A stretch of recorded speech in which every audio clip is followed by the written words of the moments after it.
Good afternoon students. आज हम लोग ट्रांसपिरेशन पार्ट थर्ड में पढ़ेंगे factors affecting the rate of transpiration, Hindi में वाष्पोत्सर्जन को प्रभावित करने वाले कारक। सबसे पहले एक्सटर्नल फैक्टर्स आते हैं यानी बाहरी कारक।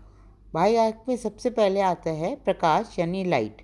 आप लोगों को पहले मैंने पढ़ाया है कि लाइट यानी प्रकाश की उपस्थिति में रंध्र खुलते हैं और प्रकाश की उपस्थिति में पत्तियों का तापमान जो है बढ़ता है और पत्तियों का तापमान जब बढ़ता है तो रेट ऑफ ट्रांसपिरेशन बढ़ता है।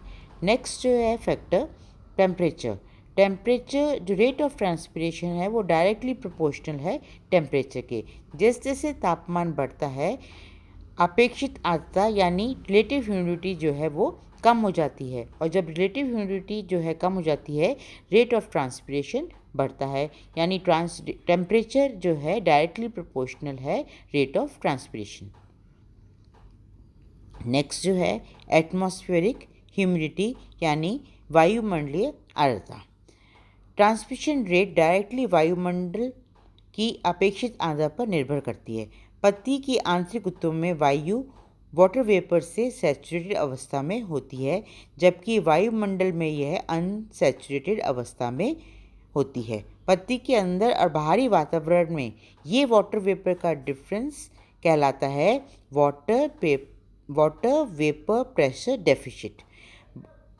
वेपर प्रेशर डेफिसिट की प्रवणता जितनी अधिक होगी या तीव्र होगी रेट ऑफ ट्रांसमिशन उतना अधिक होता है। यदि इससे अपोजिट यानी वायु में नमी की मात्रा ज़्यादा होती है तो ये प्रवणता कम हो जाती है तो रेट ऑफ ट्रांसपिरेशन में कमी आती है।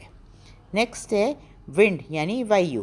रेट ऑफ ट्रांसपिरेशन जो है डायरेक्टली प्रोपोर्शनल है विंड के वेलोसिटी ऑफ विंड के। जैसे जैसे विंड वेलोसिटी बढ़ेगी जितनी तीव्र होगी ज़्यादा होगी विंड वेलोसिटी उतना रेट ऑफ ट्रांसपिरेशन अधिक होगा क्योंकि पत्ती की बाहरी वातावरण से वायु वाटर वेपर्स को उड़ा ले जाती है। लेकिन अधिक तेज वायु 30 से 35 किलोमीटर पर आवर अगर होगी और बहुत ज़्यादा वायु होगी वेलोसिटी वायु की तो रेट ऑफ ट्रांसपिरेशन में कमी आएगी क्योंकि तेज गति के आघात से स्टोमेटा बंद हो जाते हैं। उसके बाद है अवेलेबिलिटी ऑफ वाटर, जल की उपलब्धता। रेट ऑफ ट्रांसपिरेशन जो है डायरेक्टली प्रोपोर्शन है एब्जॉर्प्शन ऑफ वाटर। तो जितना एब्जॉर्प्शन वाटर का ज़्यादा होगा उतना रेट ऑफ ट्रांसपिरेशन ज़्यादा होगा। यदि पादप के मूल सिरे से जल मात्रा कम हो जाती है तो रेट ऑफ ट्रांसपिरेशन अपने आप कम हो जाता है। पादपों में जल अवशोषण दर विभिन्न फैक्टर्स पर निर्भर करती है। पहला है सॉइल टेम्परेचर यानी मृदा का ताप, दूसरा है सॉइल एयर मृदा वायु, तीसरा अवेलेबिलिटी ऑफ सॉइल वाटर मृदा में जल कितना है, तो चौथा है लवणों की सांद्रता यानी लवणों की कंसंट्रेशन। उसके बाद आता है एटमॉस्फेरिक प्रेशर, हिंदी में कहते हैं वायुमंडलीय दाब। कम वायुमंडलीय दाब में जो है एयर डेंसिटी कम होगी और रेट ऑफ डिफ्यूजन जो है वो बढ़ेगा तो ट्रांसपिरेशन अपने आप बढ़ जाएगा। लेकिन हिल्स में आप लोगों ने देखा होगा एटमॉस्फेरिक प्रेशर जो है वो कम होता है और टेम्परेचर जो तापमान है वो भी जो है वो कम होता है, लेकिन हिल्स में लाइट इंटेंसिटी अधिक होती है जिससे रेट ऑफ ट्रांसपिरेशन भी अधिक होता है। इसके बाद आते हैं इंटरनल फैक्टर्स यानी आंतरिक कारक। आंतरिक कारकों में बच्चों पादप के बाहरी और आंतरिक संरचना से संबंधित होते हैं। आंतरिक कारक में पादपों में भी बेसिकली पत्तियां, पादप भी मान लो और पादप में बेसिकली पत्तियों की आंतरिक संरचना से पे डिपेंडेंट आंतरिक कारक में पत्तियों की संरचना मेनली आती है। अब फर्स्ट जो इसमें कैरेक्टर है ट्रांसपायरिंग एरिया ऑफ द लीफ यानी पत्ती का जो ट्रांसपिरेशन जो एरिया है वो कितना है। ट्रांसपिरेशन का सीधा संबंध वाष्पोत्सर्जन करने वाले अंग के क्षेत्रफल से समानुपाती होता है जिसमें पत्ती के क्षेत्रफल, पुष्प फलों व शाखीय भागों का क्षेत्रफल शामिल है। सबसे इम्पॉर्टेंट पर्ण का क्षेत्रफल इसमें होता है। लीफ ओरिएंटेशन, जिसे हम ओरिएंटेशन को हिंदी में कहते हैं दिक् विन्यास। यदि पत्तियों की ओरिएंटेशन इंसिडेंट रेडिएशन को हिंदी में कहते हैं आपतित विकिरण।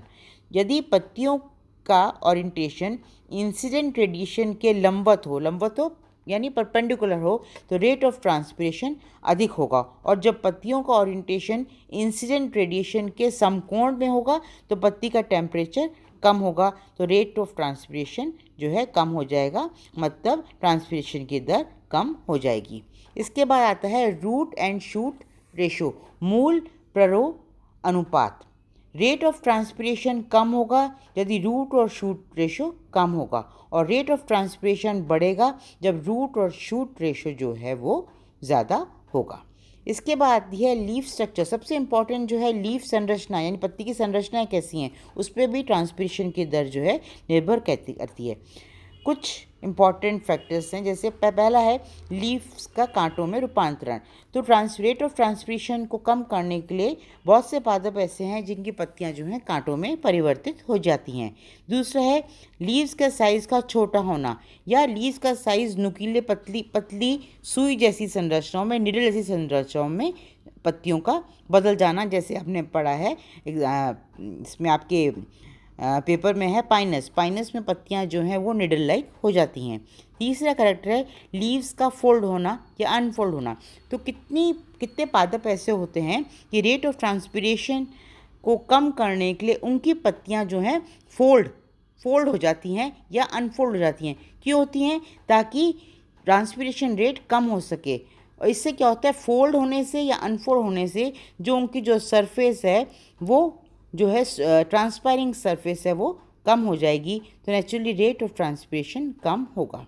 नेक्स्ट जो है मोटी क्यूटिकल, कितने पादप की पत्तियों के ऊपर जब आपने ट्रांसफर सेक्शन काटते हो आप लोग, देखो आप क्यूटिकल की मोटी परत है। और कितने पादपों में संकर स्टोमेटा यानी स्टोमेटा जो रंध्र होते हैं वो अंदर धसे होते हैं ताकि रेट ऑफ ट्रांसपिरेशन कम हो सके। सो ये संरचनाएं थी लीफ स्ट्रक्चर की जो रेट ऑफ ट्रांसपिरेशन को अफेक्ट करती हैं। लास्ट कैरेक्टर है स्टोमेटल फ्रीक्वेंसी यानी रंध्र आवृत्ति। प्रति इकाई क्षेत्रफल में रंध्रों की संख्या को स्टोमेटल फ्रीक्वेंसी कहते हैं। लीव्स में जितना अधिक रंध्र आवृत्ति का मान होगा उतना रेट ऑफ ट्रांसपिरेशन अधिक होगा। तो ये तो हुए बच्चों ट्रांसपिरेशन को अफेक्ट करने वाले कारक। एक चीज़ मैं आपको यहाँ क्लियर करना चाहती हूँ कि एग्ज़ाम में पूछ लिया जाता है कि ट्रांसपिरेशन किससे मेजर करते हैं, कौन सा इंस्ट्रूमेंट होता है। आपने कुछ प्रैक्टिकल में आप लोग देखोगे कि कौन सा इंस्ट्रूमेंट ऐसा होता है जिससे ट्रांसपिरेशन की दर को नापते हैं। तो ध्यान रखना, उसे कहते हैं पोटोमीटर। दो तरह के पोटोमीटर आपके कोर्स में है, प्रैक्टिकल में भी। एक को कहते हैं गैनोंग्स पोटोमीटर, दूसरे को फार्मर्स पोटोमीटर। तो रिक्त स्थान भरों में आ जाता है ट्रांसपिरेशन का कौन सा इंस्ट्रूमेंट है जिससे रेट ऑफ ट्रांसपिरेशन को नापते हैं, उसे कहते हैं पोटोमीटर। नेक्स्ट वीडियो में मैं आपको बताऊंगी significance of transpiration. Thank you.